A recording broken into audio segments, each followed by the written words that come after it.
Ada tak?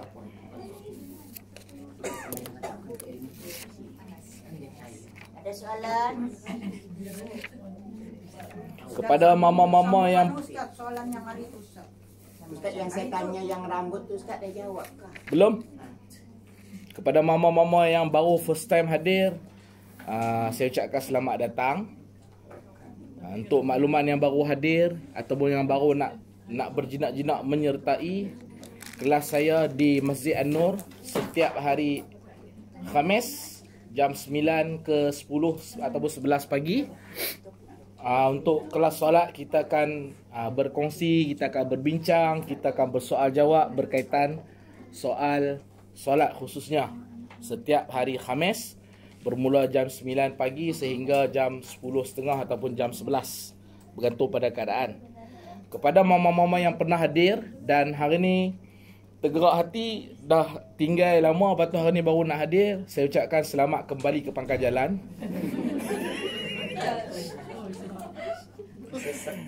Mudah-mudahan konsisten dan istiqamah, dan saya doakan orang kata ikhlaskan niat kita, tujuan objektif matlamat kita mengaji tu. Untuk makluman, kita ada haji di belakang. Alhamdulillah, dalam ramai-ramai haji-haji yang di luar, haji kita yang kat belakang tu terbuka hati. Tu Adil, saya ucapkan tahniah dan terima kasih. Haji, memang kelas ni kita kepupusan lelaki. Kita kena terima hakikat. Tanggungjawab bab solat ni, dia tanggungjawab fardu untuk lelaki dan perempuan. Tetapi untuk solat jemaah beratnya kepada lelaki. Tapi saya tak tahulah kenapa lelaki-lelaki yang di luar sana, mungkin faktor kerja, banyaklah faktor. Dan kita doakan yang baik-baik, mudah-mudahan yang lelaki pun hadir.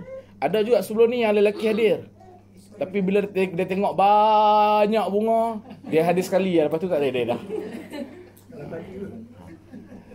Masalah orang lelaki ni, kalau yang berusia lah, masalah orang lelaki dengan ilmu ni, dia malu. Orang lelaki ni bab akhirat ni, kalau dia hujung-hujung umur ni ataupun yang berusia ni, orang perempuan lebih ke depan. Itu realiti.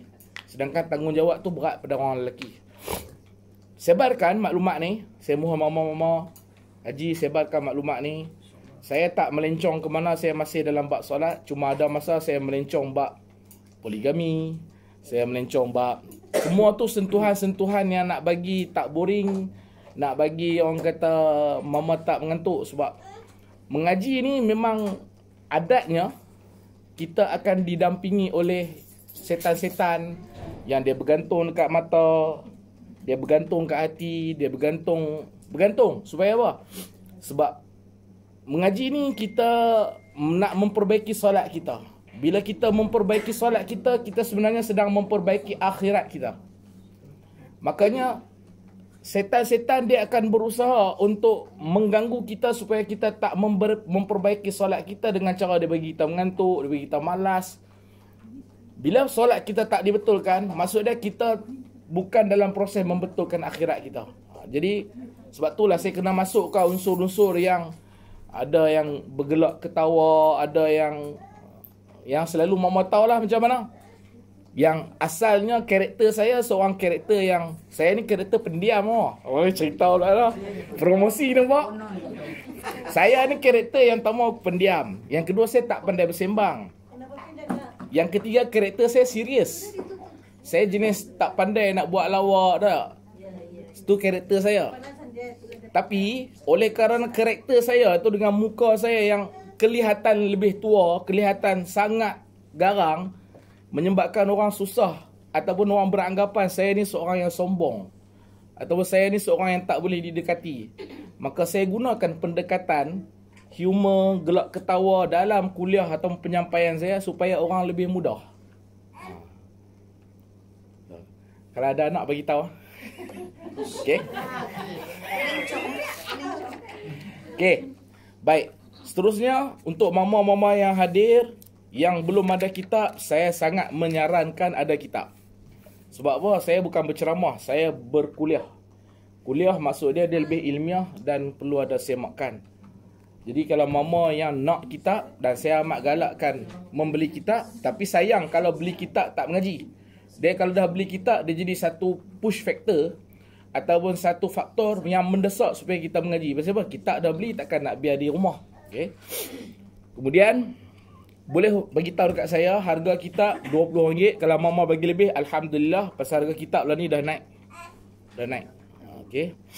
Kemudian suka saya bagi tahu, saya hanya akan masukkan ke dalam grup WhatsApp apabila berkali-kali hadir kuliah saya. Sebab saya tak mau baru sekali ataupun belum hadir lagi dah minta masuk grup, ataupun baru sekali dua dah minta masuk grup, lepas tu krik. Mengaji pun tak datang, kuliah pun tak datang.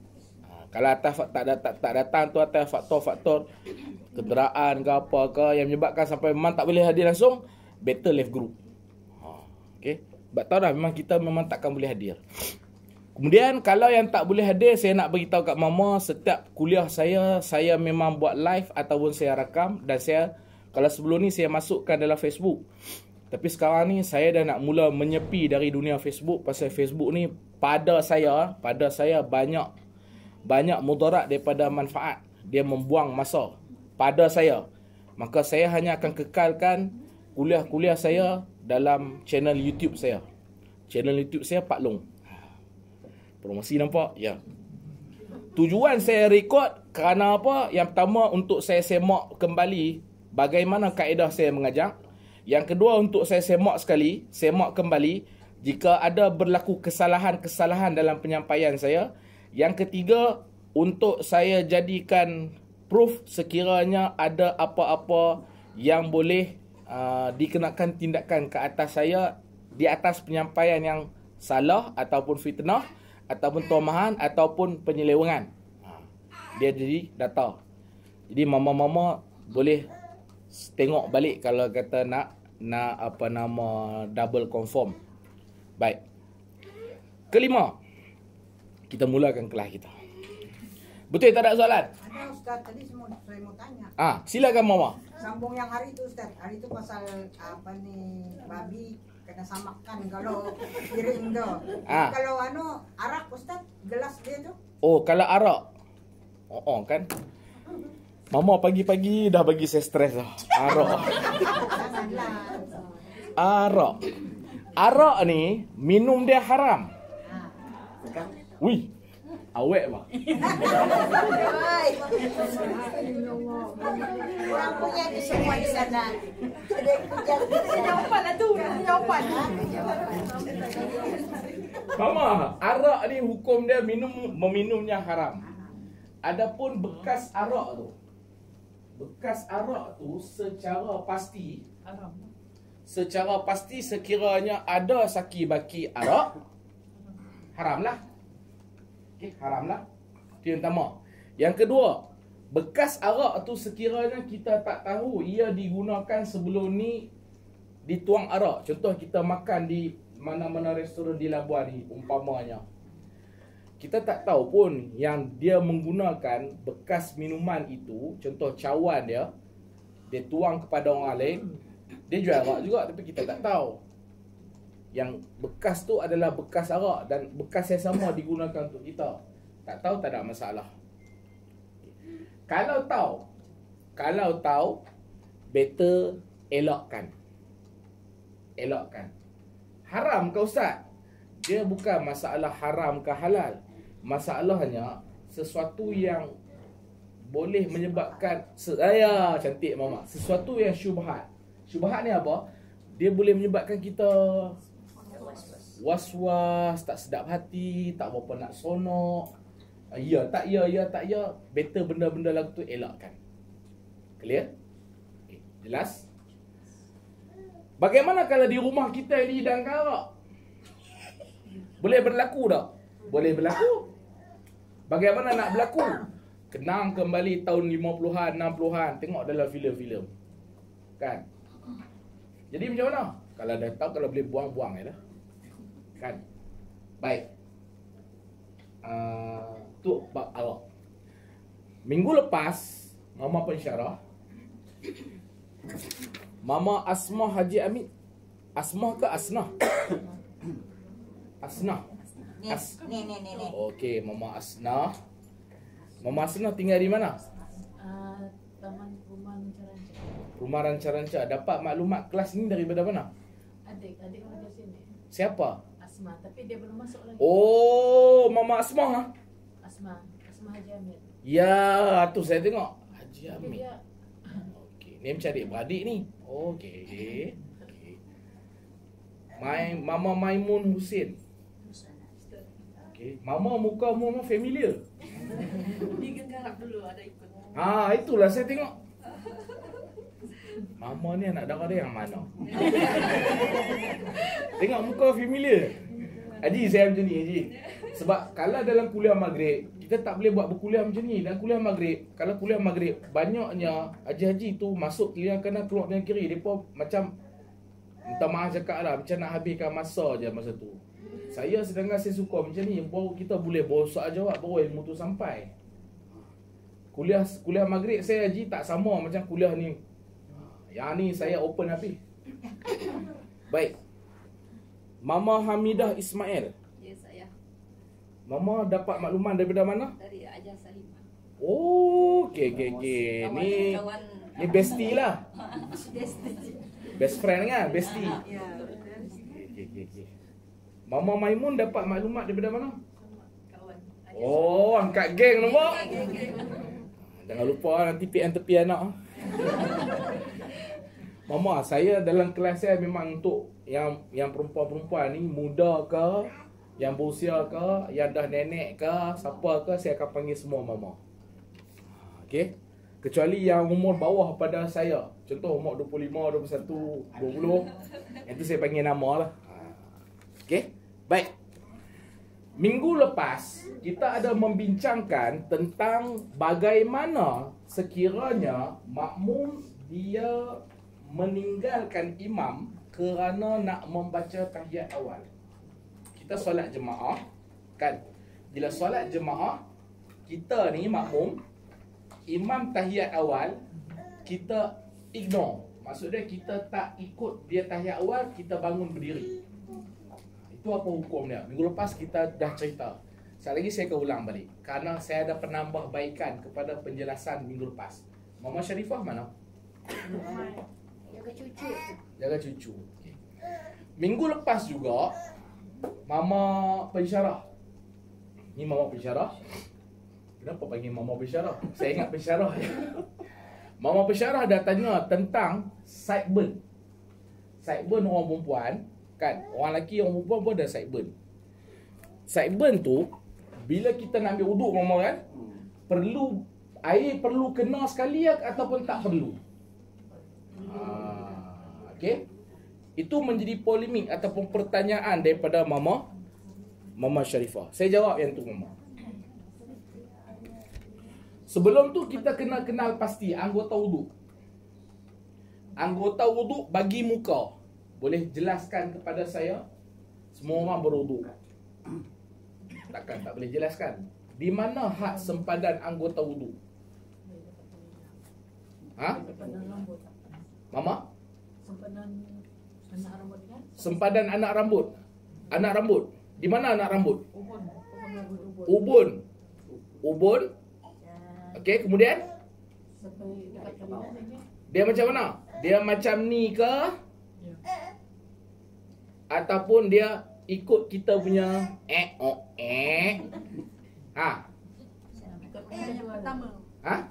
Yang pertama ikut. Okey. Saya dah semak beberapa kitab. Setelah saya semak beberapa kitab dan beberapa pandangan, Khidir. Cari dia mamak palsu. Itulah mamak palsu dia. Mama Ning Baizura dah. Hilang dah mama sana, habislah. Saya ingat saya pun nak pakai juga macam mama. Supaya dia main dekat saya. Okey. Setelah saya semak beberapa kitab dari sudut sideburn. Okey, sideburn dia ada khilaf. Khilaf ni maksud dia apa? Khilaf ni perbezaan pandangan. Satu kata sideburn tak termasuk. Tak termasuk. Maksud dia tak perlu dibasuh. Okey? Satu pandangan. Pandangan yang kedua dia kata sideburn termasuk. Bila sideburn termasuk, maka rambut yang dekat sideburn tu wajib basuh. Okey? Ya, maksud dia, okey ni telinga kan?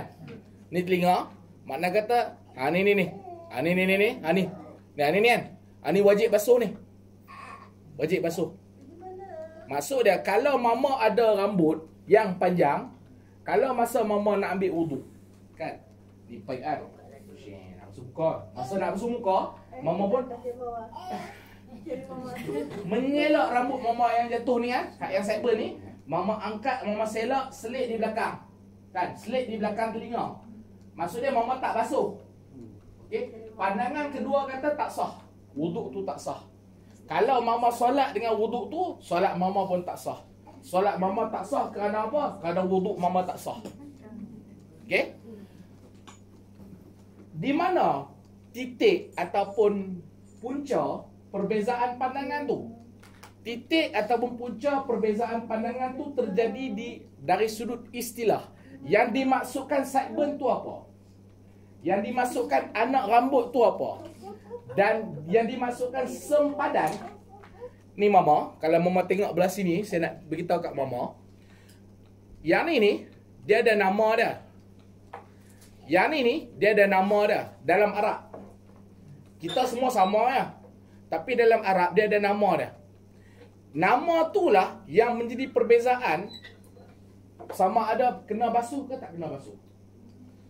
Daripada dua pandangan yang telah saya tengok dalam beberapa kitab, pandangan yang lebih kuat adalah membasuh. Membasuh. Okey? Saya lebih gemar untuk mama pegang pandangan yang membasuh kerana dia lebih berhati-hati.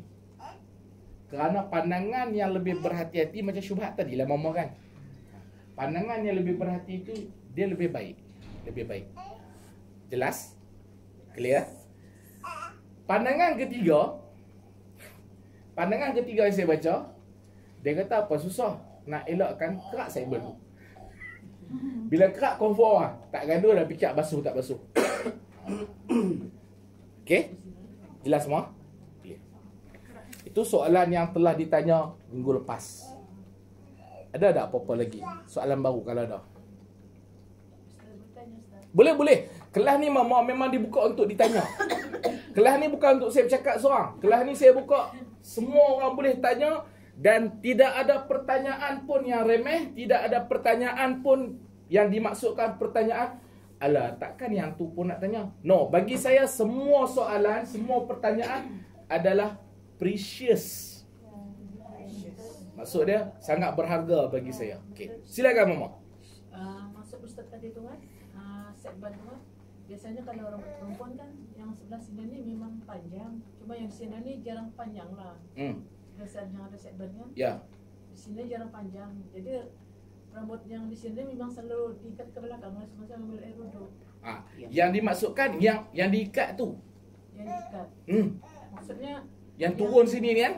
Yang di sini Ustaz. Aku tanya tu yang di sini. Oh, kalau yang di sini no, yang di sini tak ada masalah. Ni yang di sini ni, yang turun daripada sini ni. Kalau dia panjang. Kalau dia panjang, yang turun daripada sini ni. Yang kalau dia panjang, yang turun daripada sideburn, bukan yang turun ni ke belakang. Ke belakang tak ada hal. Sebab dia rambut dari sini juga. Kalau yang turun daripada sini ya, kena basuh. Okey, faham. Kena basuh. Ustaz, kami tak tahu sebelum ni yang tu kami dah tak basuh. Dimaafkan. Bukan saya maaf. Okey, jangan salah. Saya ni Tuhan, boleh maaf. No. Rufi'al kalam an salasin. Terangkat hukum ke atas 3 perkara. Yang pertama lupa, yang kedua tak tahu, yang ketiga tidur. Tidur ataupun pitam, ataupun gila. So, bila kita tak tahu, apakah Allah Ta'ala akan menghukum sesuatu yang kita tak tahu? Tak. Allah Ta'ala tak zalim macam kita. Kita tak tahu pun kita hukum. Kita tak tahu pun cerita dekat belakang tu apa. Sampai-sampai betul lah daddy ni. Kita tak tahu apa pun. Tapi Allah Ta'ala tak macam kita. Yang tak tahu Allah Ta'ala maafkan. Yang dah tahu, upgrade. Habis solat kami sebelum ni macam mana Ustaz? Dah kata tak tahu tak payahlah tanya pasal solat sebelum ni. Sah semua tu. Tapi Ustaz, okey Qada semua boleh. Tapi Ustaz tak larat. Itulah kata jangan tanya banyak-banyak. Bila tanya balik benda yang kita bukan kesilapan sengaja, dia akan menyusahkan kita. Okey, clear? Baik. Clear mah? Okey. Mama Asnah, Mama Maimun. Oh, Mama Maimun ada dua lah. Maimun Sani, Maimun 1, Maimun 2. Lepas tu Mama Hamidah. Mama Hamidah pun ada dua juga. Ni Mama Haji Hamidah. Okey. Clear. Selesai Tak selesai. dulu Ustaz. Ya, Mak. Pertama Ustaz berdasarkan kepada nama anggota badan. Jadi kita kalau solat wajib menutup aurat, iaitu kecuali buka dengan tangan. Betul. Okey. Okey. Kadang-kadang kalau kita solat, kain kita tu kan tapak kaki ni nampak. Sini. Ya. Okey. Kaki kita tutup, tapi apabila kita sujud tu, dia nampak tapak kaki belakang. Okey.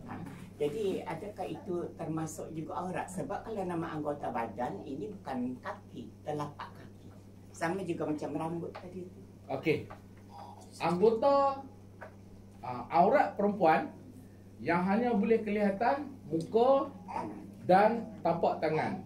Dan yang dimasuk tapak tangan termasuklah belakang lah. Okey. Kalau tapak tangan nak cari macam mana? Ada ke pakaian yang belakang ni ditutup depan? Tak. Ada? Ada sekarang. Ada no? Tu tak tutup lagi jari. Ni yang maksud saya, yang bawah ni dia tak tutup. Jadi tutup atas ya? Ada. Kalau Indonesia dia Ada. di haji ada tu. Ada. Yang ada. Dah, dia nak melekat macam mana? Kalau dia tutup benda Dia tu ada macam mana? dia ada macam Sini memang terbuka. Tak, bila sebut tutup semua. ya, sini atas, bawah tak tutup. Ni, Ini Ini tutup. tutup. ini. Yang ni memanglah tutup je, saya faham tutup. Ni. Sampai sini jari-jari. Tutup. Tutup Ustaz ya. Indon selalu buat. Dia ada macam cincin dekat ujung. Oh, sampai ke tahap tu. Mama tak payahlah sampai terang tu Mama. Islam tak berat kan kita. Susah. Mama bayangkan macam mana dia basuh ikat. Jenuh nak tukar baju Mama. Okey. Aurat perempuan dalam solat sama aurat perempuan di luar. Muka dengan tapak tangan. Tapak tangan maksud dia kaki lah. Kaki, belakang tangan. Okey, dua benda ni boleh nampak. Okey, adapun kaki, sekiranya kaki juga aurat. Sebab itulah digalakkan memakai stokin. Kalau dalam solat, maksudnya kita laburkan. Okey. Katakanlah kita tak pakai stokin umpamanya. Lepas tu masa kita sujud dia ternampak aurat. Ya, saya ulang sekali. Ternampak aurat. Kaki. Bila sebut ternampak aurat, bukan saja kaki, tangan pun ternampak aurat. Pasal apa? Jenis solat berkemban.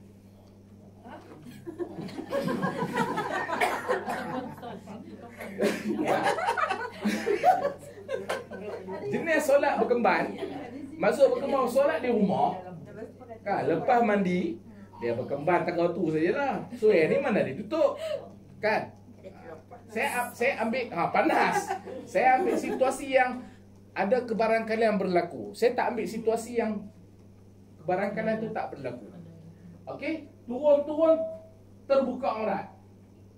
Kalau sengaja batal solat. Kalau tak sengaja tu boleh jadi faktor terselak kerana angin ataupun cucu terselak, anak terselak, maka tidak membatalkan solat. Apa yang perlu dia buat apabila dia sedar terselak ataupun diselak, cepat-cepat tutup. Tapi kalau dia tak sedar, solat sah. Jelas? Clear? Tapi kalau tapak kaki itu Ustaz termasuk juga. Tapak kaki termasuk? Seluruh anggota badan. Ya, sebab seluruh anggota badan. Seluruh anggota badan. Tapak kaki termasuk. Sebab tu digalakkan pakai stokin. Kalau dalam solat lah. Okey, kalau di luar solat. Di luar solat, pakai stokin tak pakai stokin. Siapa mampu pakai stokin silakan. Siapa tak mampu pakai stokin, Tanggung sendiri. tanggung sendiri. Lepas tu Yang pakai stokin jangan berlagak suci seolah kita dah perfect. Sebab kalau yang pakai stokin tapi memandang orang yang tak pakai stokin dengan pandangan menghina atau pandangan pergi mengaji tapi tak pakai stokin, maksud dia yang pakai stokin tu lebih teruk daripada tak pakai stokin. Sebab apa? Dia merasa dia lebih baik, perfect. Ingatlah, kadang bagi orang yang dia nak beragama, kesilapan orang yang nak beragama ataupun dia dapat kesedaran agama satu. Apa dia? Yang pertama, dia rasa dia lebih baik pada orang. Itu kesilapan bagi orang yang nak melaksanakan agama. Hati-hati, itu adalah jarum yang dikenakan ataupun senjata yang dibuat khas oleh iblis untuk menyesatkan ataupun menyelewengkan ataupun memperdayakan orang-orang yang ada kesedaran agama. Dia tak terkecuali. Apa yang perlu kita buat? Tak payah kata apa kalau orang tak pakai stokin. Tak payah kata apa kalau orang yang tak tutup aurat. Kalau kita mampu, tarik tangan dia, jom kita pergi makan. Mama buat 10 kali macam tu, lepas tu baru mama nasihat ke dia. Apa kata? Pakai stokin. Daripada mama, hang ni, tak jadi. Tambah kalau orang perempuan pula. Orang perempuan ni dia kaki beletiak. Tiba-tiba kaki beletiak. Kaki beletiak.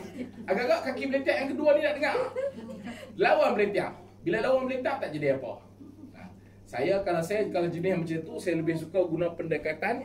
Apabila Nabi masuk Madinah, Nabi buat dua benda. Nabi kata, Ayyuhan nas, wahai manusia, afshus salam, sebarkan salam, wa at'imut ta'am, bagi jamu orang makan. Manusia dia suka kedamaian. Bila kita berdamai, dia lebih mudah nak dengar nasihat. Manusia suka dihargai.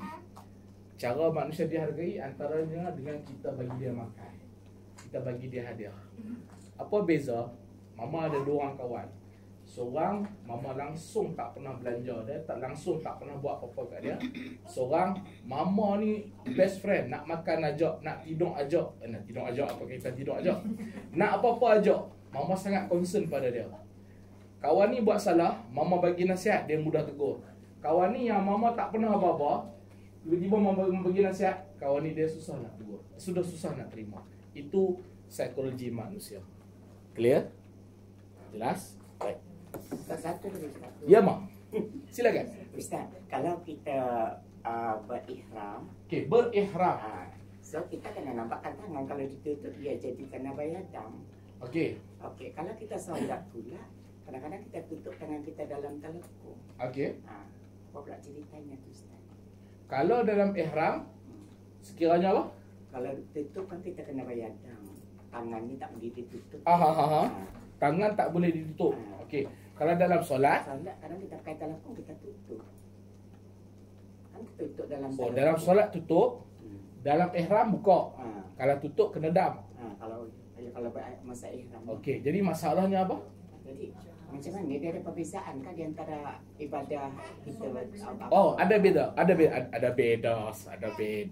beza.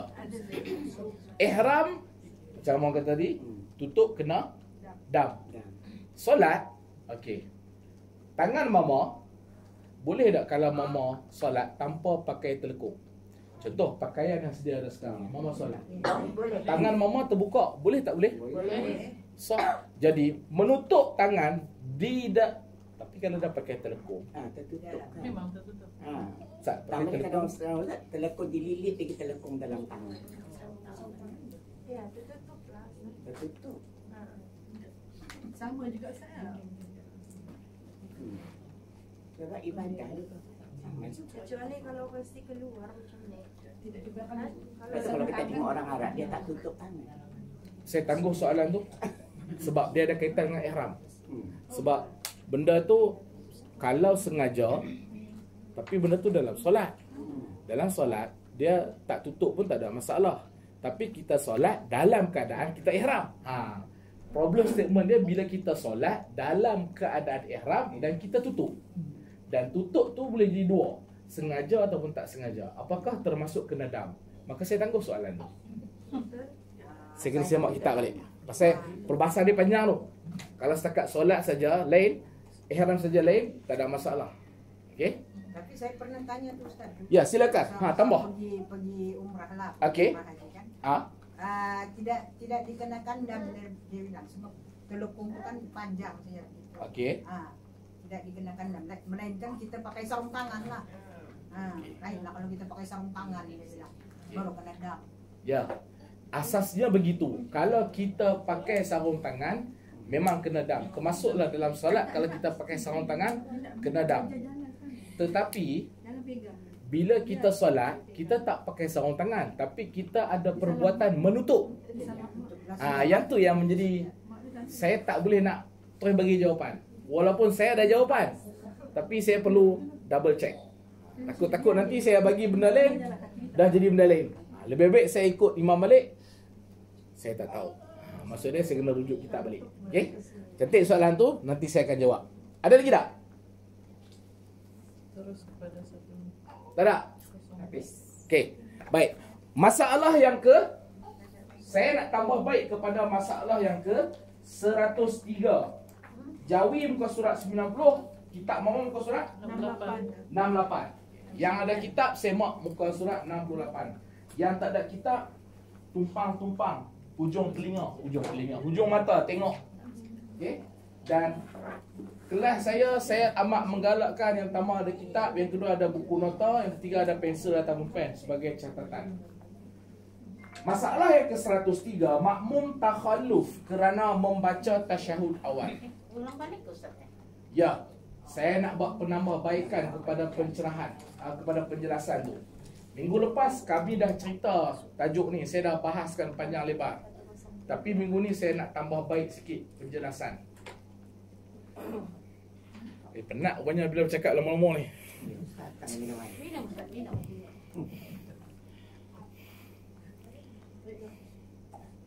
Baik. Makmum takhalluf kerana membaca tasyahud awal. Cerita dia, takhalluf ni maksud dia menyalahi ataupun meninggalkan ataupun terkemudian ataupun terlewat. Tengok pada konteks, tengok pada situasi. Kita tengok pada situasi ni. Pengarang kitab kata, saya ulang sekali lagi ya, untuk maklumat mama, kitab ni adalah perbahasan tentang bab solat dalam mazhab Asy-Syafi'i sahaja. Tidak ada dalam mana-mana mazhab. Kita tak ambil daripada mazhab lain lah. Semua dalam mazhab Syafi'i saja. Okey. Saya kena bagi disclaimer supaya nanti orang kata, kami tak pernah dengar pun Ustaz. Ustaz ambil pada mazhab mana? Ada. Semua dalam mazhab Syafi'i. Kita tak pernah dengar pasal apa? Kita tak pergi mengaji lebih lagi. Baik. Jika makmum takhalluf. Apa maksud takhalluf? Menyalahi atau meninggal imam kerana hendak membaca tahiyat awal. Satu hari saya jadi makmum. Okey? Mama jadi imam. Terbalik. Saya jadi imam, mama jadi makmum. Okey? Kita sembahyang berjamaah sama-sama. Bila kita sembahyang berjamaah sama-sama, okey? Makmum takhalluf kerana hendak membaca tahiyat awal. Saya tak baca tahiyat awal. Okey? Saya ada dua situasi. Yang pertama, saya sebagai imam tak baca tahiyat awal, tetapi mama membaca tahiyat awal. Itu situasi yang pertama. Situasi yang kedua. Okey? Saya baca tahiyat awal, mama baca tahiyat awal. Kalau saya baca tahiyat awal, of course lah, kalau mama ikut baca tahiyat awal, so yang tu tak jadi masalah, yang tu clear. Tapi situasi dia, kalau saya tak baca tahiyat awal, tapi mama degil nak baca juga tahiyat awal. Ya kan, baru mengaji kan, ada semangat. So mama nak baca juga tahiyat awal. Nescaya batallah sembahyangnya. Siapanya tu? Mama. Sekiranya saya tak membaca tahiyat awal, saya sebagai imam tak baca tahiyat awal, mama sebagai makmum, mama dah aku janji makmuman. Apa maksud makmuman? Maksudnya mama bersetuju nak follow saya. Tiba-tiba dekat tahiyat awal, mama unfollow saya. Hanya kerana saya tak handsome, mama follow saya. Nak baca tahiyat awal. Maka pada ketika itu, batal solat mama. Jelas? Setakat ni? Clear. Situasi kedua. Saya sebagai imam, saya tak baca tahiyat awal. Kerana apa? Kerana saya ni malas. Ataupun kerana saya ni nak cepat. Betul lah saya jadi imam. Mungkin kerana saya malas, atau mungkin saya ada benda yang mendesak yang menyebabkan saya perlu cepat. Sedangkan tahiyat awal itu bukan rukun. Ada tak yang faham tahiyat awal tu rukun? Kalau ada yang faham tahiyat awal tu rukun, tolong betulkan kembali. Tahiyat awal bukan rukun solat. Tahiyat awal kategori sunat ab'ad. Apa maksud sunat ab'ad? Maksud sunat ab'ad, sunat yang sekiranya ditinggalkan ataupun apabila ditinggalkan, sama ada sengaja ataupun tak sengaja, maka sunat digantikan dengan sujud sahwi di akhir selepas salam, selepas tahiyat akhir sebelum salam. Itu sunat ab'ad. Maka tahiyat awal kategori sunat ab'ad. Oleh kerana saya imam, saya malas, maka saya pun tinggal tahiyat awal. Bila saya tinggal tahiyat awal, sepatutnya rakaat kedua kita akan duduk, bangun daripada sujud, kita akan duduk antara dua sujud dan baca tahiyat awal. Tapi apa saya buat?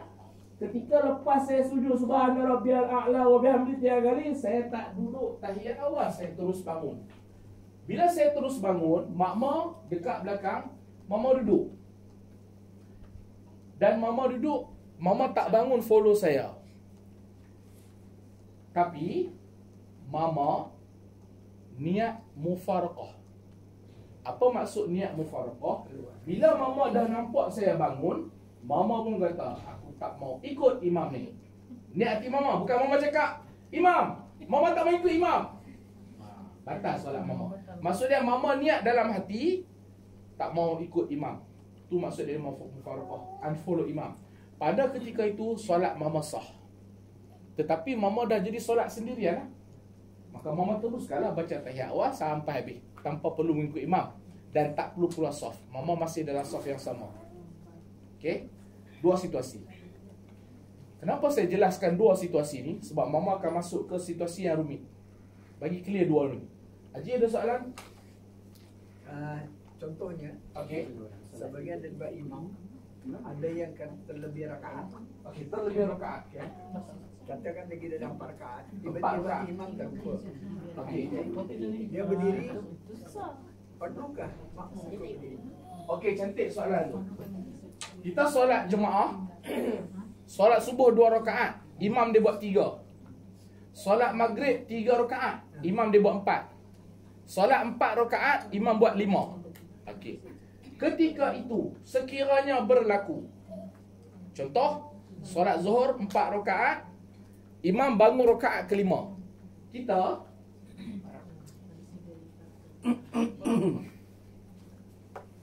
ni imam.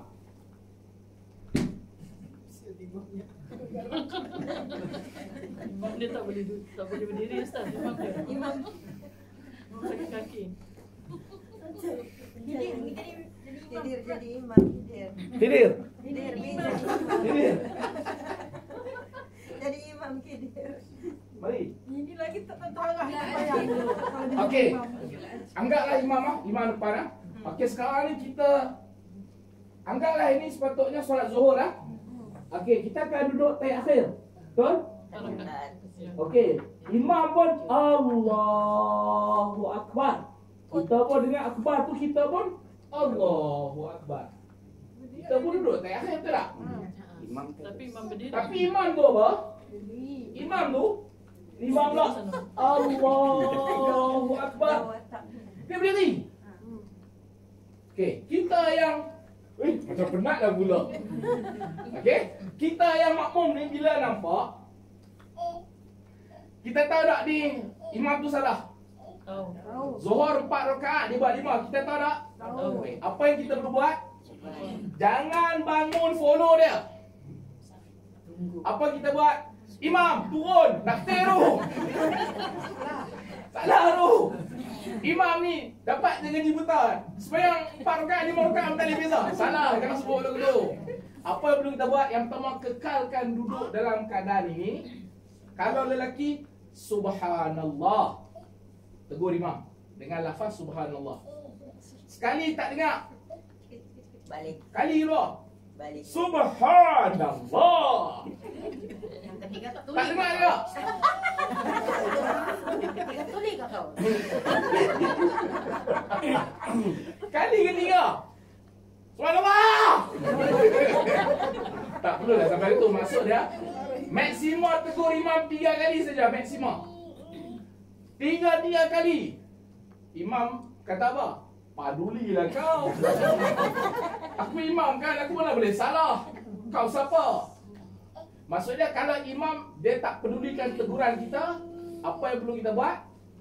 Kita niat mufaraqah dan kita baca tahiyat akhir. Itu situasi yang pertama ni. Okay.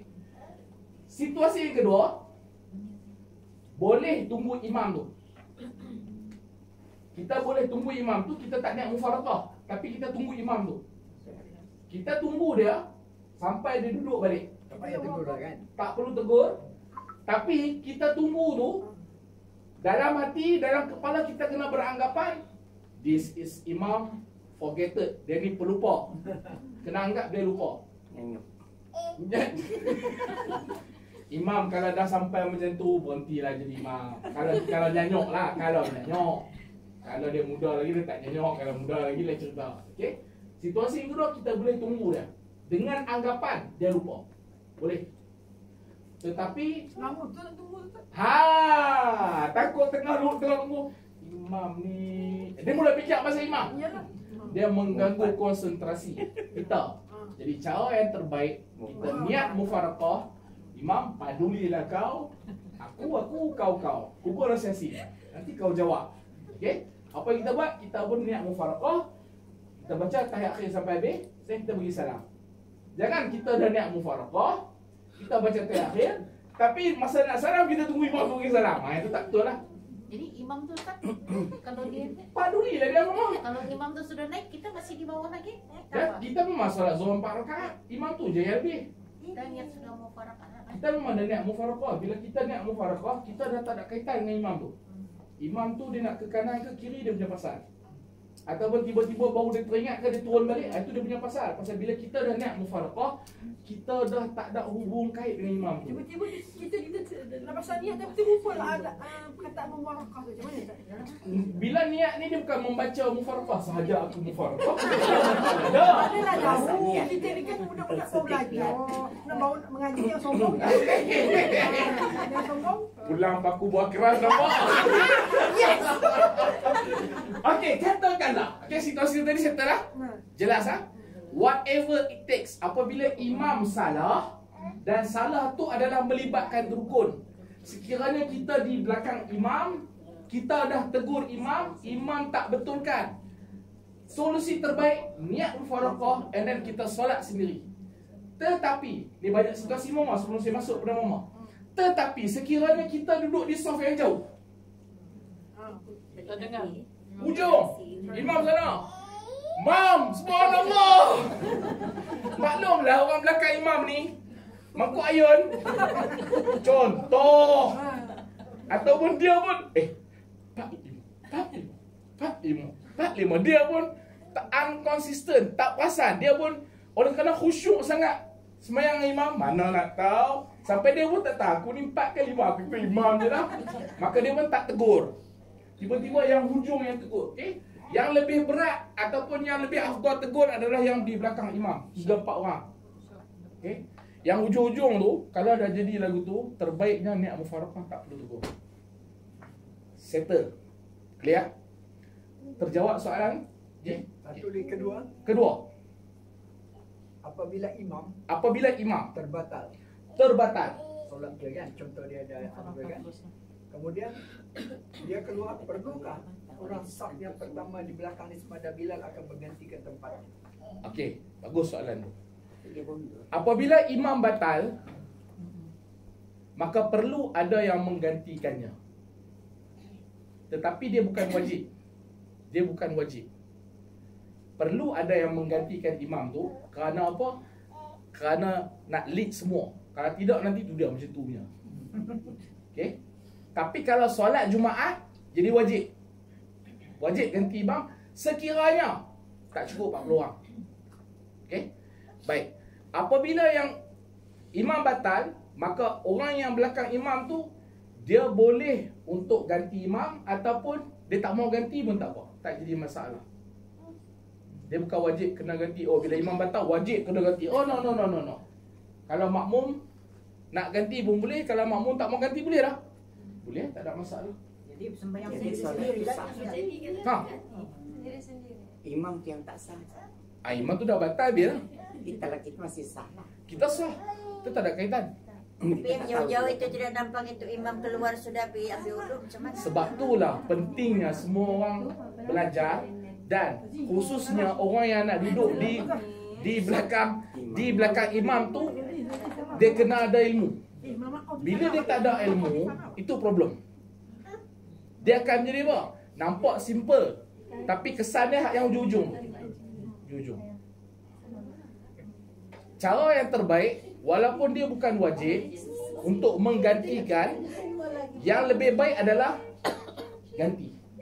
Dan cara nak ganti saya nak tunjuk kita boleh bergerak 3 kali tapi bukan berturut-turut. Kalau bergerak 3 kali berturut-turut batal solat. Contoh imam ada kat sini. Ni tempat imam. Imam tu batal. Saya tunjuk contoh bergerak 3 kali berturut-turut batal solat. Tindakan nak menggantikan imam tu betul dah. Tapi cara nak menggantikan imam tu salah. Macam mana? 1, 2, 3. Dah jadi 4. Batal. Cara dia macam mana? Okay. Cara dia, mama tengok betul-betul nanti bagi tahu kat papa. Bagi tahu kat anak, bagi tahu kat cucu. Cara nak menggantikan imam, kalau dia tengah berdiri lah, contoh kosong tu kan. Okay. 1, 2. Tenang seketika kadar subhanallah.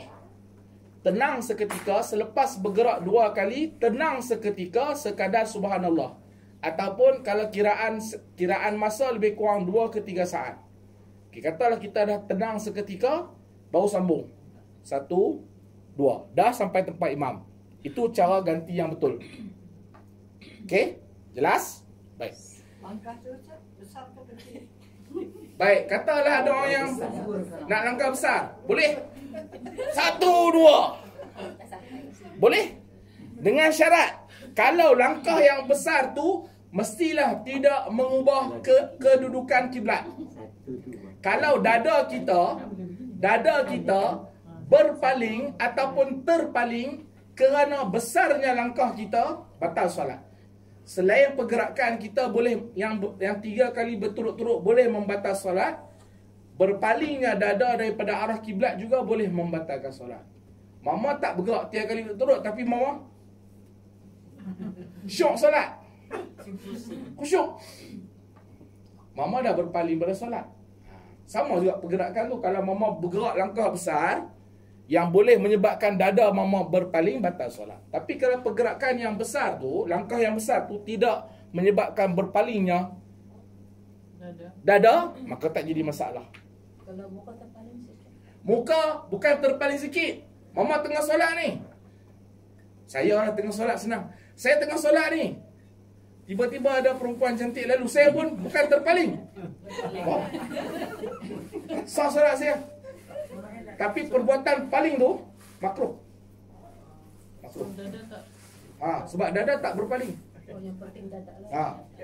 Okey bang. Okey Haji. Ada. Baik. Terima kasih. Sila. Clear? Ustaz, sambung balik situasi apa imam tu dia buat sampai 5 rakaat. Okey. Jadi apabila dia tahu subhanallah, lepas tu kan dia masa tu dah tu baca Fatihah. Jadi bolehkah dia duduk balik tu? Okey. Imam apabila mendengar subhanallah, sedarlah kamu tu sedang salah. Makanya kalau kamu dah bangun ke rakaat kelima, walaupun dia tengah dah baca Fatihah dah, Alhamdulillahirrabbilalamin, sampaikan ihdinas siratal mustaqim, dia dengar subhanallah, kewajipan dia untuk berhenti dan terus duduk tahiyat akhir. Kalau dia kata dia dengar dah subhanallah, Merononya. Ihdinas siratal mustaqim. Tak apalah sampai waladhdallin lah baru batal solat dia. Batal solat. Tapi Clear? Ustaz, tapi Ustaz kalau macam sekiranya imam tu benar-benar yakin yang rakaat keempat tu rakaat yang kelima tu yang keempat, jadi dah batal lah. Ada tak batal. Kalau imam dia yakin yang dia buat tu adalah betul. Walaupun salah. Okey, solat dia sah. Kalau kurang rakaat Ustaz? Kalau kurang rakaat tu kata subhanallah tu. Tapi kalau dia yakin juga katalah imam pun degil. Mama ingat makmum dia. Aku kan imam. Tak mau kalah. Kalau dia beranggapan macam tu, dia buat 3 ataupun dia buat 5. 3 ataupun 5. Dan dia kekal kata yang dia buat tu betul. Majoriti semua kata no, imam kita buat 3. Okey, solat kita sah. Dia nak pegang dia sah, silakan. Kalau dia jujur ataupun dia mengaji, dia akan solat semula. Sebab apa? Majoriti nampak saksi mah. Saksi nak hadap ke mahkamah pun dalam hukum Islam 4 orang je. Ini dia ada 40 orang nampak. Ha, salah je lah dia kata tu. Okey? Selesai? Betul ni Ustaz. Kalau kita sembahyang secara individu kan. Individu. Macam sajalah situasi dia terlebih kepada 5 rakaat. Okey. Bila kita terus duduk. Baik, apabila kita solat seorang diri 3 rakaat, 4 rakaat, 3 rakaat saja. Ataupun 4 rakaat jadi 5. Bila sedar saja, kalau kita 5 rakaat contohnya, bila sedar saja terus duduk tay akhir. Kalau kita 3 rakaat tapi kita duduk tay akhir, sedar dia silap ni, aku baru 3 ni. Cepat-cepat bangun pada rakaat ke-5. Itu kalau solat seorang diri. Solat keempat. Clear? Tapi kalau sudah baca Fatihah? Kalau sudah baca Al-Fatihah sekalipun, wajib berhenti. Wajib berhenti. Bolehkah kita teruskan, kita anggap ke satu tu tak usah? Tak boleh sebab tak ada sebab. Tak boleh sebab tak ada sebab. Tapi kita masa tu kan kita tengah was-was. Ada 3 atau 4, kita tempat. Was-was rakaat bukan was-was rukun. Kalau mama confident, rakaat pertama tadi memang aku tak baca Fatihah. Yang tu lain. Yang tu boleh anggap rakaat pertama tu tak sah. Maksudnya tak dikira sebagai rakaat. Tapi sekarang ni kita 3 ke 4. Apabila kita 3 ke 4, bila kita keliru tentang rakaat, kita kena ambil yang kurang. Aku 3 ke 4, 3. Yalah, tapi kena di masa ke Fatihah yang terakhir tu kita pasal 3 ke 4. So kita kena teruskan. Maksudnya dia dah berdiri. Ya, dan terus masih dalam Fatihah tu kita macam 3, 4. So kita teruskan lagi, terus macam biasa tambahkan rakaat tu. Okey, memang tengah berdiri dah. Masa berdiri ni kita, aku ni 3 ke 4, 3, teruskan. Maksudnya kita full package lah. Teruskan baca Fatihah. Walaupun masa tu sebab kita dah berdiri tau. Kita bukan 3 ke 4 tu ketika kita duduk. Saya bagi contoh. Semayang 4 rakaat. Okey? Baru 3 rakaat, kita duduk tay akhir dah. At-tahiyat 3 ke 4. 3. Ambil 3 lah. Ambil 3. Ambil 3. Maka kita sekarang ni 3. Ada ke tay akhir rakaat 3? Tapi ketika itu lah yang Maghrib tak 3 rakaat. Sekarang ni bukan maghrib, sekarang ni zuhur. Jadi cuba bangun lah. Itu kalau kita dah duduk. Kalau kita dah berdiri 3 ke 4. Mana tak betul lah, memang kita sedang 3 rakaat ni. Maka teruskan solat macam biasa. Kalau 4 ke 5 Ustaz. Kalau 4 clear lah. Jadi teruskan macam biasa. Okey. Ustaz, kalau dari mula macam mana? Sebab kita sudah kan. Masuk dari mula apa? Maksudnya kena angkat semula. Niat semula. Maksud niat semula? Sembayang semula awal dari awal. Mama, bila mama terlupa, tak sengaja, jangan batalkan solat. Solat mama masih sah. Okey, jangan batalkan solat. Solat mama masih sah. Cuma mama kena repair. Sekarang saya sedang bantu cara nak repair. Soalannya tadi kalau kita solat asar ataupun solat zuhur ataupun solat isyak, kita terlupa rakaat. Aku sekarang ni di rakaat ke-3 ke 4. Maka kita kena pegang 3. Maksudnya semasa kita syak ataupun kita was-was 3 ke 4 tu, kita baru rakaat ke-3. Faham? Okey. Lepas tu timbul soalan pula tadi mama. Sekarang ni rakaat ke-5. Solat asar 4 rakaat, solat zuhur 4 rakaat, solat isyak 4 rakaat. Mama Berdiri. tak baca tahiyat awal pada rakaat keempat yang sepatutnya. Okey, sepatutnya isyak 4 rakaat. Sepatutnya ni bangun daripada sujud ni nak buat apa? Terus naik ke atas. Darab. Kalau kebiasaan normal. Tahiyat. Duduk tahiyat awal rakaat keempat kan? Ya. Duduk tahiyat awal. Tahiyat akhir. Ni normal. Tetapi tak berlaku yang normal. Sebab mama abnormal.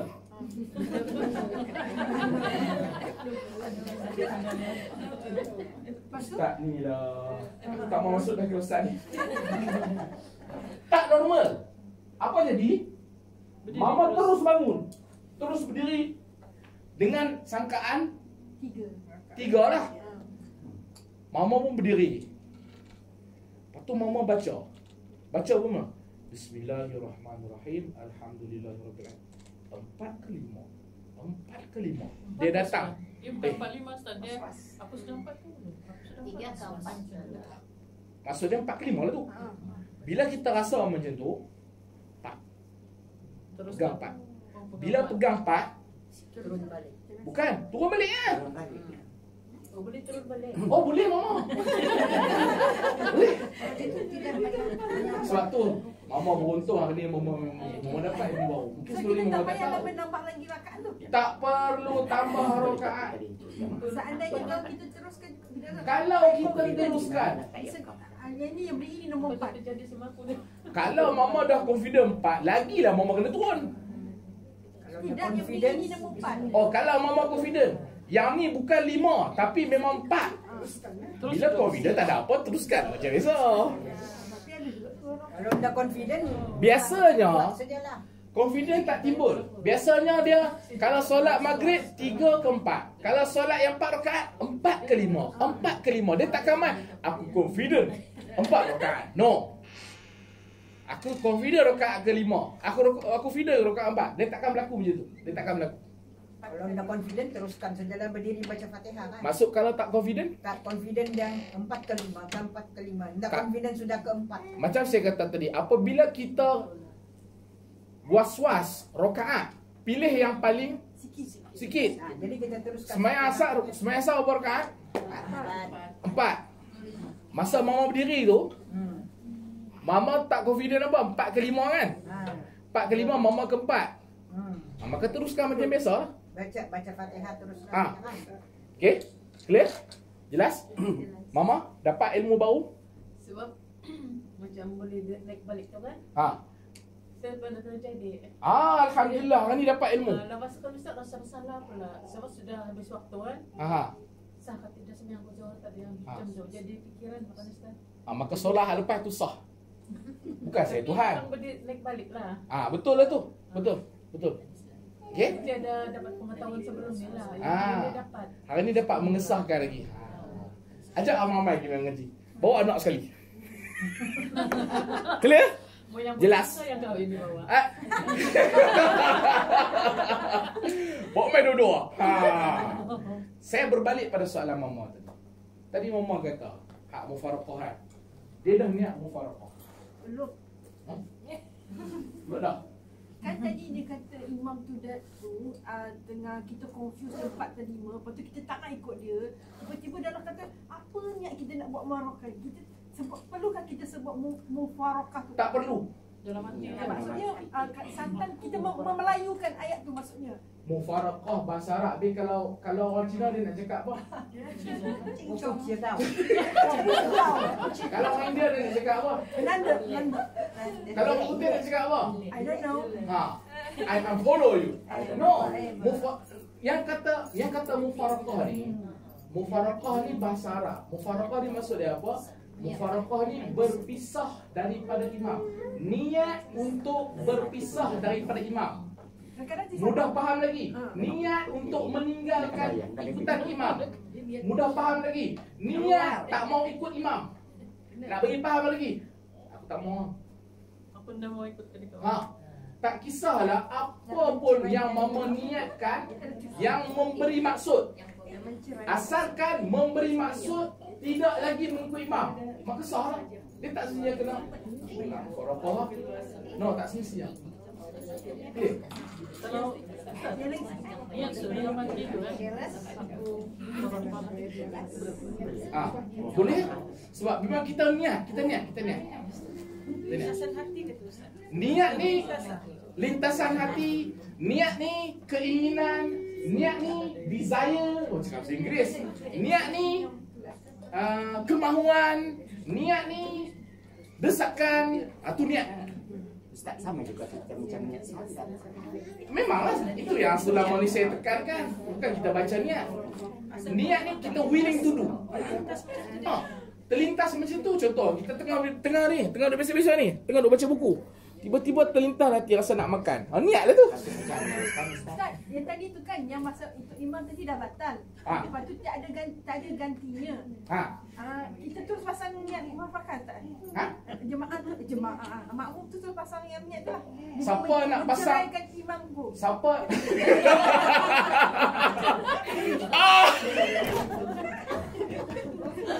Lagi dasar. Saya dapat ilmu baru.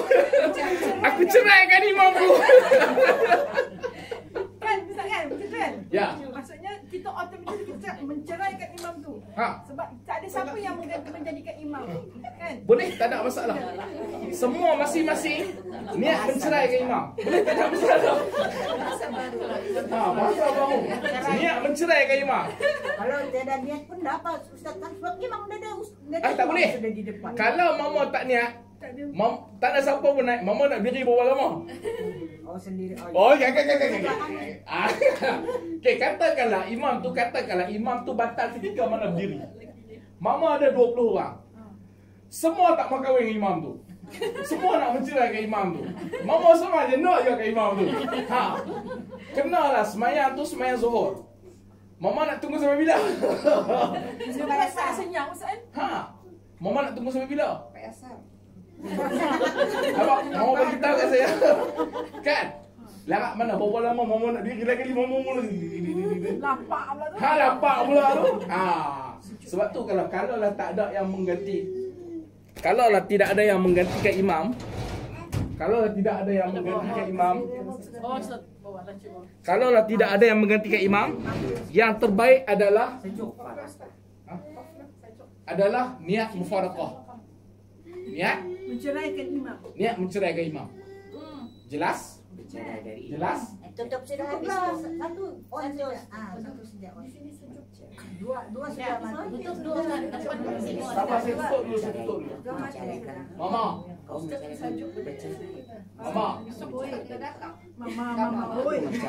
Mama sedar tak sekarang ni dah pukul 10.30? Itulah ajak sembang. Tak ada siapa boleh mengantuk kan? Tak ada. Mama boleh duduk kan sejam setengah dalam kuliah? Boleh. 4 jam Ustaz. Tahan sejuk. Boleh asalkan bergaduh. Menceraikan imam. Jelas Maksudnya keadaan itu pada ketika itu Mama yang terbaik, Mama yang terbaik adalah kita niat mufaraqah. Kalau kita tak niat mufaraqah, kita lah menggantikan imam tu. Kalau tidak sampai ke bila pun tak selesai. Ustaz, kita niat mufaraqah masa tu, adakah kita dapat pahala jemaah dapat setakat mana kita berjemaah. Apabila kita berniat untuk menceraikan imam, maka terhenti sudah pahala berjamaah setakat mana kita menceraikan imam tu. Faham? Ustaz, saya rasa menceraikan tu Ustaz dari segi bahasa. Dia diceraikan, contoh Ustaz dengan isteri diceraikan. Jadi saya rasa bahasa yang terbaik bercerai. Bukan mencerai. Saya ingat nak guna kata alih. Saya pun tertunggu-tunggu lah. Bercerai dengan Ustaz. Mama ni buat saya. Hari ni kita dapat kata baru. Duduk tunggu ni. Mama cuma nak imbuhan. Boleh setuju. Kata tu pun sesuai juga. Pensyarah Ustaz. Yang penting ia memberi faham, memberi maksud kita tidak mahu lagi mengikut imam. Apa sahaja bahasa perkataan yang digunakan ataupun kehendak yang digunakan yang memberi maksud kita tak mahu follow imam tu, kita nak keluar daripada jemaah tu, maka itulah namanya mufaraqah. Contohnya Ustaz, kalau kedayan kan, minta boleh gitu. Kan kalau kedayan gitu, dalam hati dia, minta kutut lagi imam ni aja tu kan. Maksudnya turutan dia tidak akan mengikuti imam. Ulang sekali lagi. Minta kutut imam. Nak kutut imam. Kira dia kira mufaraqah tu. Ya, dalam bahasa dia sendiri. Ya. Boleh? Jelas? Okey. Boleh. Ya, Mak. Jangan itu imam. Okey, situasi. Kita tegur imam tak tahu apa salah dia. Ustaz, dia ada orang di tapi belakang subhanallah. Apa salah? Apa salah? Okey. Boleh berlaku tak situasi makmum tegur imam, tapi imam tak, dia tercari-cari sebenarnya apa salah dia? Okey. Boleh berlaku. Boleh. Keadaan tu, kalau sekiranya imam tu dia tak tahu apa sebenarnya salah dia, dia ada pilihan. Dia ada pilihan untuk mendengar teguran makmum tu, lalu dia kembali setakat mana yang, okey, kalau lah dia dah berdiri, imam berdiri dah, okey, dengar subhanallah, makanya dia ada pilihan. Kalau dia tak tahu, dia kena kembali duduk. Mungkin itu rakaat tambahan. Maksud dia, last rukun apa yang dibuat? Last rukun sepatutnya sebelum dia bangun berdiri, maka itu mungkin masa makmum tegur ketika dia berdiri, mungkin itu adalah rakaat tambahan, maka dia kena duduk tahiyat akhir. Kalau lah dia memang tak tahu, silakan. Semangat. Oh, teruskan, dia nak suruh saya berhenti. Kalau lah dia memang tak tahu, aku bingung. Sebenarnya aku gaduh dengan bini aku bingung. Aku tak tahu. Mama Karimah. Oh, Mama Karimah. Mama Karimah. Memang dia tak tahu. Masuk mana tak apa. Okey, tak ada masalah. Memang dia tak tahu. Maka imam tu dia boleh teruskan solat dia. Tak ada masalah. Tetapi makmum yang tahu nampak kesalahan dia, makmum kena niat mufaraqah. Tapi kalau makmum pun tak mau juga niat mufaraqah, dua-dua degil, Ikut juga imam. ikut tunggu. Contoh, kalau imam macam tadian, imam tu dah berdiri, sepatutnya sembahyang 4 rakaat, imam tu berdiri.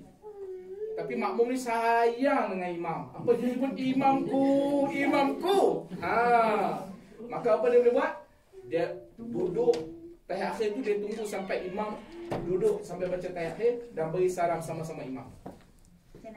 Tapi cuma cara yang terbaiknya mufaraqah itu lebih baik. Clear? Clear, Mak?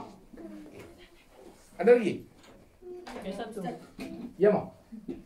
Ni loh, Kita sembahyang Jumaat satu keluarga kan. Jemaah satu keluarga. Imam dengan ada dua lelaki lah kan. Okey, imam, lepas tu ada 2 orang lelaki. Lepas tu kita ikut makmum lah di belakang. Kita tu siapa? Lelaki ke perempuan? Perempuan. Kita pun okey, kita pun ikut lagi. Perempuan belakang. Okey. Tapi misalnya kan imam ada tersilap. Imam tersilap. Tapi yang lelaki dua ni yang ikut ni Anak tak tegur. tak tegur. Jadi bolehkah yang makmum perempuan ni cakap subhanallah? Okey, cantik soalan tu. Lelaki dan perempuan boleh menegur imam. Saya ulang, lelaki dan perempuan yang berjamaah bersama imam boleh menegur imam. Lelaki cara tegur imam, imam, you salah, you kena betulkan. No. Dengan cara subhanallah. Perempuan cara nak tegur imam dengan cara kita menepuk di belakang tangan. Ni kan? Bukan dengan cara subhanallah. Orang perempuan cara tegurnya menepuk belakang tangan. Tengok tangan saya. Orang yang buat tu. Cara dia.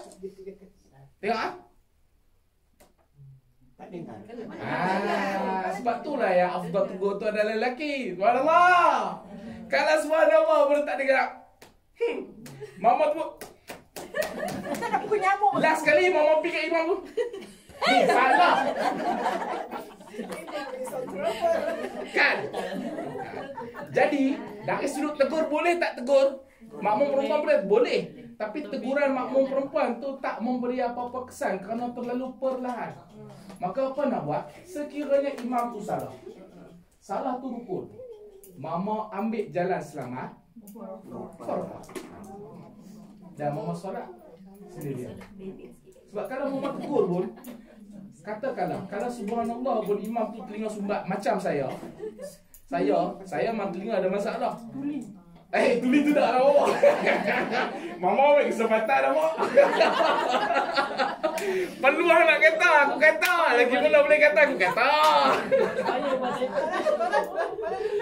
Okey, kalaulah teguran tu kita depan kita lelaki dan lelaki tu tak tegur, kita apa? Okey. Kita perempuan kita tegur. Kita tepuk tangan maksimum bersama. Maksimum 3 kali saja. Tepuk 3 kali pun imam tak dengar juga. Maka kita niat mufaraqah, kita solat macam biasa. Tak ada masalah. Clear? Itu kalau Ustaz, masa berdiri begini boleh. Kalau time duduk kita tepuk tangan.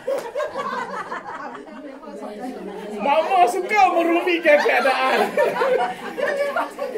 Habis kalau rukuk, kalau sujud, kalau duduk terus. Aduh mama. Mama tolong jangan complicatekan keadaan mama. Batal lah. Tapi soalan tu munasabah. Soalan tu ialah munasabah. Dia macam ni lah mama. Okey, dia macam ni mama. Okey.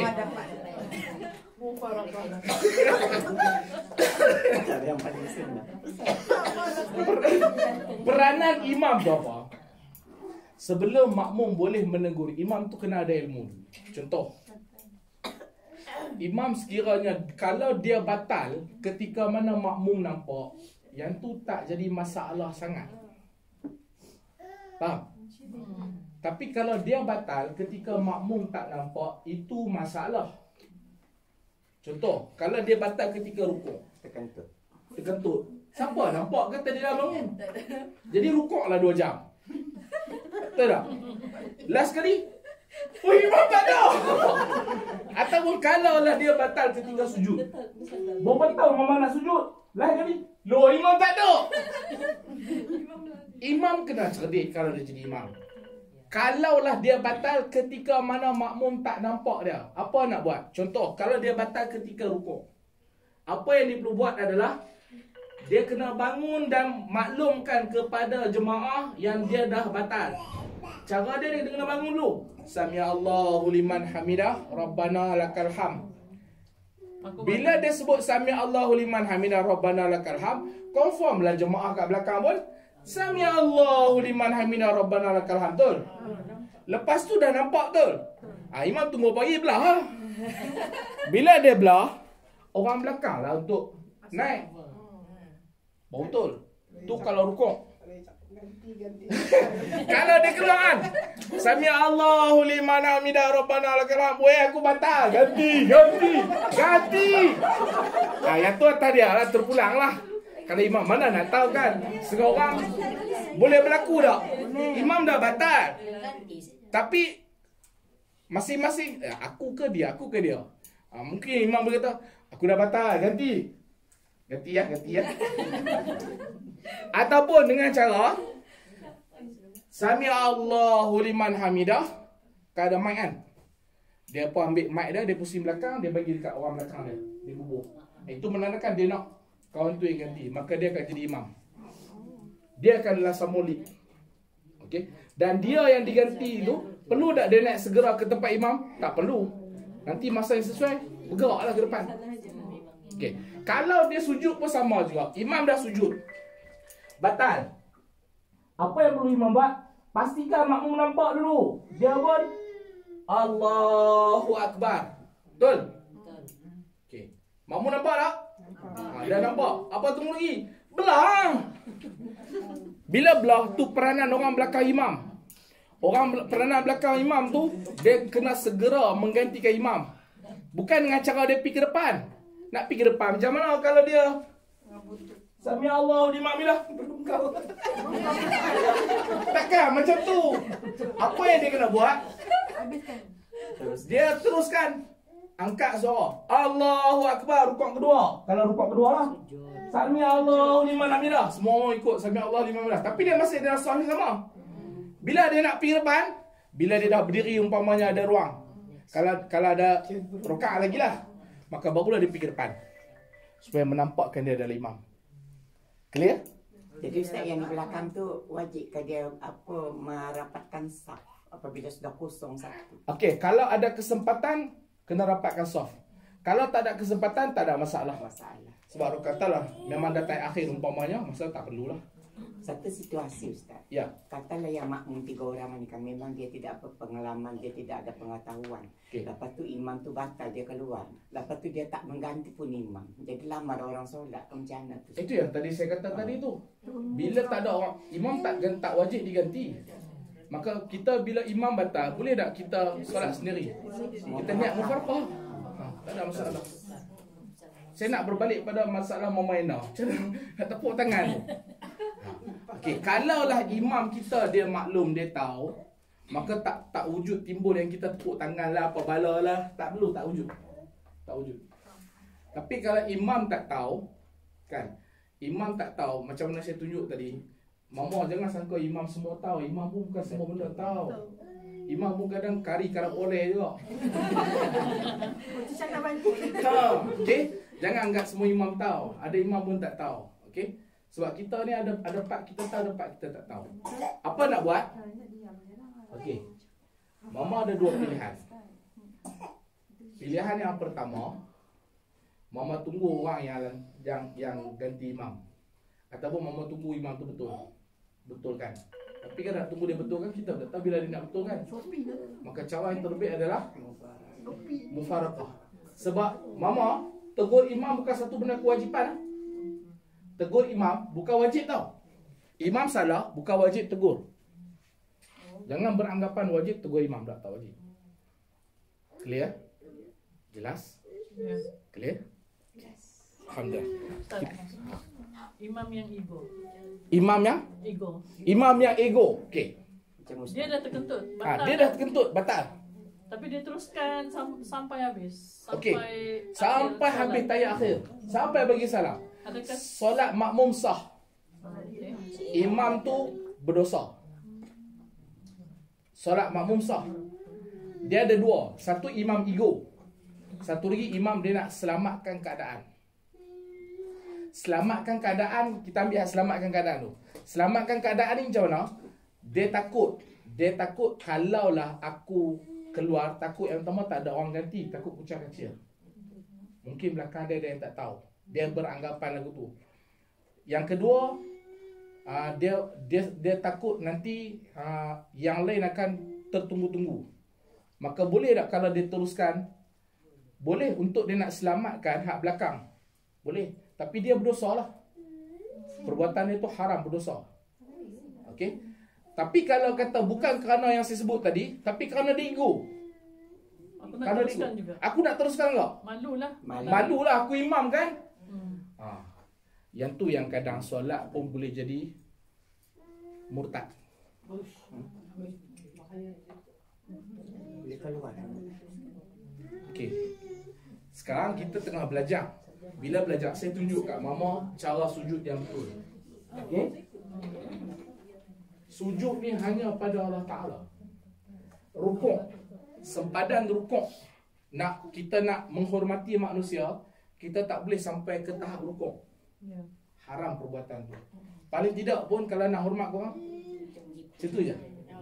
Tapi kalau sampai dia tu, hanya untuk Allah Ta'ala sahaja. Maka perbuatan dia sujud tu bukan dalam keadaan solat. Dia buat untuk siapa? Sebab tu, jaga-jaga. Jangan kita sangka bila kita solat, solat takkan nak murtad. Mengaji dulu. Clear? Jelas? Okay, baik. Ya. Kalau macam contoh dia tahu dia sudah batal kan. Okey. Lepas tu dia yakin yang di belakang tu tak ada pengganti. Okey. Masih ramai di dia. Okey. So macam mana? Dia boleh teruskan. Sebab dia yakin kalau aku keluar macam tu sahaja, dalam keadaan aku yakin belakang tu takkan ada yang menggantikan aku. Maka pada ketika itu dia menyelamatkan keadaan. Tapi dia berdosa. Dia saja. Sebab apa? Dia sahaja yang tahu dia batal ke tak batal. Mana ada orang tahu dia batal tak batal? Tapi lepas tu Ustaz dia ganti balik dia punya sembahyang tu, anda berdosa je. Dia memang kena ganti solat dia pun. Sebab solat yang tadi tu tak sah pun. Memang dia kena ganti solat kat itu. Tapi dia masih berdosa yang tu lah. Perbuatan dia berdosa. Tapi kerana yang tu dimaafkan kerana dia nak menyelamatkan. Tapi yang ego tu tak dimaafkan. Itu yang berdosa. Itu yang berdosa lagi besar lah. Yang sampai boleh silap boleh jadi murtad. Clear mama? Jelas? Memang ada keadaan yang kadang-kadang kita dah batal, kita kena stay dulu. Ada keadaan. Contohnya kalau sembahyang Jumaat. Sembahyang Jumaat, okey. Kalau mama nak keluar, yang pertama sebab tu bentuk pembinaan masjid pun berperanan. Tak ada ruang nak keluar celah mana? Imam. Bilik imam kunci pintu. Mama nak keluar je. Tapi kalau kata yakin ada orang nak ganti, keluar hang duduk je lah tepi hang tunggu je lah. Boleh je. Jelas tak? Clear? Clear? Okey. Baik. Lepas tu dia kata apa? Dia kata, maka tiba-tiba makmum bangun qiyam dengan sengaja, kita sambung minggu depan. Okey? Kita sambung minggu depan. Kosok bobok dah ni. Oh, 10.45 dah mama. 5 hari bulan 10 23 Jan.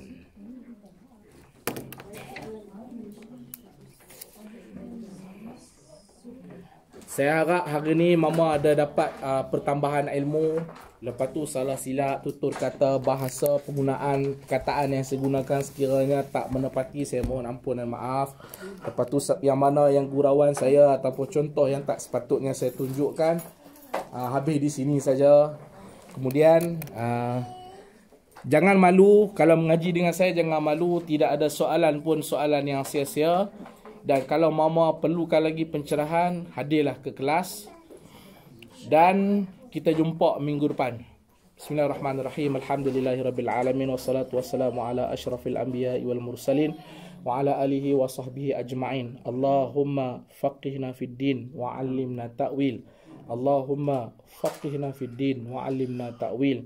Allahumma rzuqna fahman nabiyyin wa hifzal mursalin wa ilhamal malaikatil muqarrabin.